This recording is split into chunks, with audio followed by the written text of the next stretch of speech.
जाहैबाय बर'फोरनि धर्म। बे धर्मआ दिनै बानायब्रबनाय धर्म नङा। बे धर्मआ जोंनि आफामोन आबौमोन खालामनाय नङा। बेयो हाजार हाजार बोसोरनिफ्राय फुजिजाबोनाय, गावहानो मोनसे निथि गोनां, गावहानो मोनसे रिथि गोनां बे मोनसे धर्म। आरो बर'फोरखौ भगबाना बे बाथौनि आदब खायदाजोंनो इसोरखौ फुजिनो फोरोंलांदों। जों जेसेबां मिन्थिगौ, भारतबर्षनि जि इपिक रामायण महाभारतनिफ्राय लानानै दासिमबो बर'फ्रा बाथौनि नियम आदबैनो इसोरखौ फुजियो। दा बेनो बाथौ धर्म। हिरिम्बानिफ्राय आराम्भ खालामनानै नोंनि घटोत्कचनिफ्राय आराम्भ खालामनानै बान राजा, जायखौ कामाख्या मन्दिर लुग्रा नरकासुर होननानै बुंदों, भगदत्त, बिसोरनिफ्राय आराम्भ खालामनानै जोंनि राजा महाराजा, जोबथानाय राजा गबिन्द चन्द्र, जायखौ जोङो देदसुं होननानै बुङो, नोङो दैमालुनि खोथा बुं, नोङो भास्कर बर्मननि खोथा बुं, गासैबो राजाफ्रा बाथौआरिमोन। बाथौनि दारैनो, बाथौ फुजानि दारैनो, बाथौनि नियम आदबजोंनो इसोरखौ जोङो इनभक खालामोमोन, फुजियोमोन। दा बे धोरोमखौ दिनै फैयै फैयै गोबां फोसाबनांगौ दङ। बावलांबाय जोंहा, जिहेथु स्क्रिप्ट गैया, लिरनाय गैया।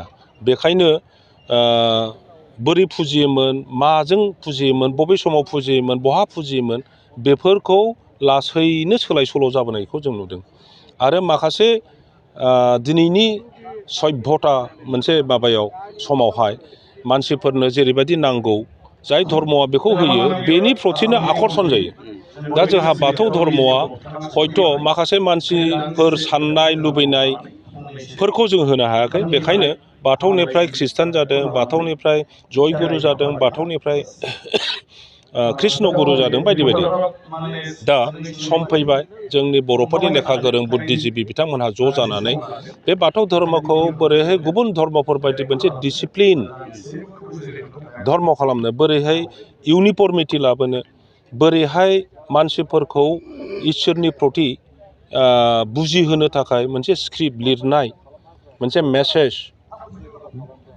माने मानसिफोरनि गोसोआव प्रभाब खालामनो हानाय, गावनि जिबननि सम्पर्के बुजिनो हानाय, गावनि कर्तब्यनि सम्पर्के बुजिनो हानाय, संसारनि सम्पर्के बुजिनो हानाय, समाजनि सम्पर्के बुजिनो हानाय गोरलै भाषाजों जोंनि रायजो राजाफोरनो खौरां फोरमायनो थाखाय बोरै हायो, बेफोरखौ जों दा मावनांसिगौ। बे मानसिया बुजिगोन जे इसोर नङाबा बे संसाराव जेबो गैया। सोरबा गिदिर मानसि जानो हागौ, सोरबा मन्थ्रि जानो हागौ, सोरबा साइन्टिस्ट जानो हागौ, सोरबा बेयो जुदि इसोरनि आशीर्बाद गैयाबा, इसोरनि सम्पर्के बेहा खुनु रेसपेक्टआनो गैयाब्ला, अब्ला बिनि लामाया ससेल'। आरो जाय मानसिया